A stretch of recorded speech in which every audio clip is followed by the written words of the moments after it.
campaign prepares an amazing table, but multiplayer's your meal. I could eat it every goddamn day, forever. It's like sitting around on the couch with 7 of your buddies, playing Halo multiplayer, trash talking. 2 men enter, the better man leaves. The lesser man is respawning, and that's Halo.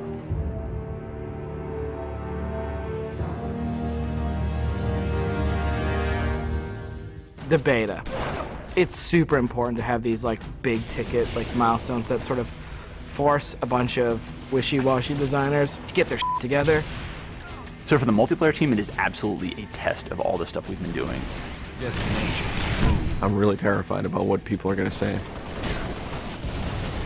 The public beta is where it all comes together.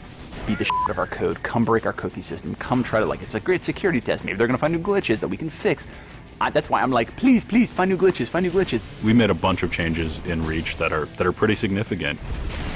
For multiplayer, especially, there's a lot of people who are super passionate about the features that we put into it. The DMR is absolutely an awesome, worthy successor to the battle rifle. You kind of get control over how accurate your shot is going to be. If you're spamming that trigger as fast as you can fire it, it's going to go kind of wild. If you're trying to like hit a guy really, really far away, then you have to slow that down. Everyone's totally destroying with the DMR. It's like everyone's got a Death Star in their hands.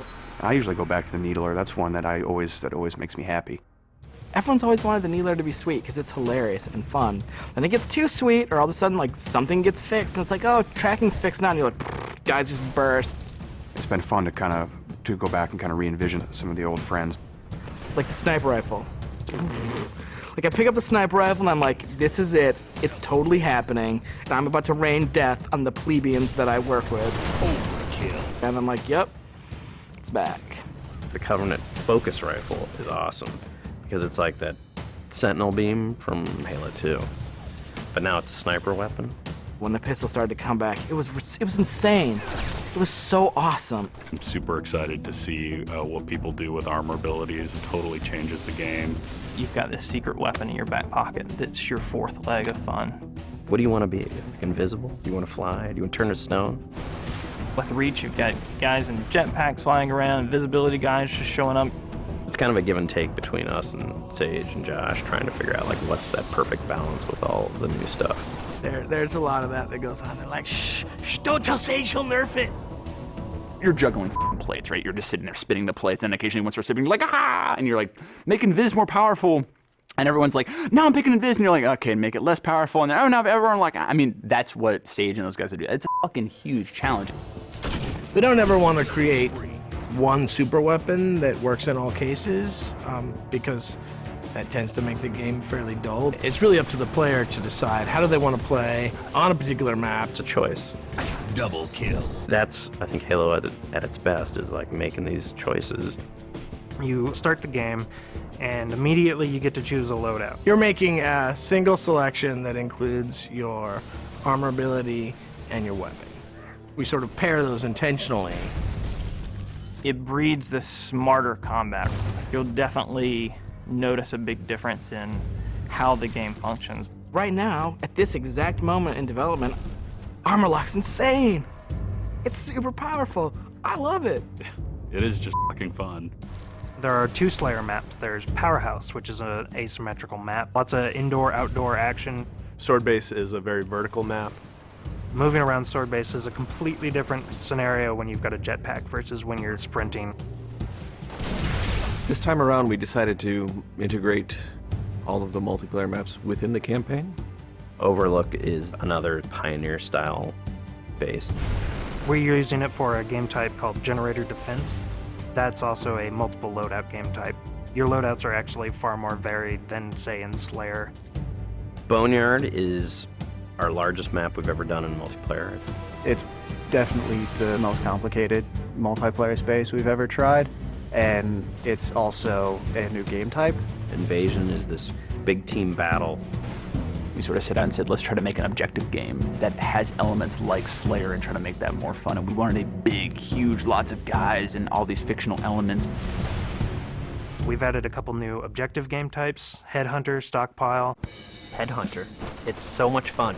Like seeing a dude pick up skulls and then you cap him and seeing skulls fly out of his body, and then the mad dash to pick those things up. And there's a lot of tension as you're amassing skulls. It's the risk reward of gathering up a lot and banking all at once, or just doing it one at a time and not being a big target. Headhunter. Stockpile is a team game based on capture the flag. 2 teams each have their collection zone or stockpile. There are multiple flags on the map, and your goal is to grab a flag, take it to your goal. It's a game of capture and defense. We have what we call the party games. We have Race, we have Oddball, we have King of the Hill, but like, Slayer's the thing you keep coming back to. Like, for me, Slayer is the game. Slayer is multiplayer. The arena is a really awesome evolution for people who want to play really hardcore competitive multiplayer. Let's just acknowledge that Slayer's awesome and try to build that space where we can sort of say, like, if you're hyper competitive, care about stats, let's make that for you. Bam, games, push. Rating, push. Division. The better you play, you'll eventually be put into a division. The arena divisions are broken up into Onyx, Gold, Silver, and Steel. You can say, oh yeah, I was Gold, you know, and like that means something. And I'm like, oh yeah, like, that's cool. You're basically a AAA baseball player. And I'm like, I'm Onyx. Like, you just met f***ing Roger Clemens. Our matchmaking system is really good at matching people up based on skill. What it has never been really good at before is saying, well, how much fun will these 2 people have playing together? I'll sing. Some of it's obnoxious. I'll get muted. Why can't I tell the system, dude, find me the people who love playing like a team player? Instead of just trying to put 8 people in a game together, we first use the social preferences for finding teammates. And then we can say, find 4 other people who are really good skill match. Without players thinking about it, we hope that it'll lead to better social encounters. Active roster essentially is us bringing the Y menu back from Halo 2. It's a way of saying, friends are online and this is what they're doing, so I can hook up with them with a minimum of fuss. Everything that you see in the game, there's a path to getting. We can make this game about you.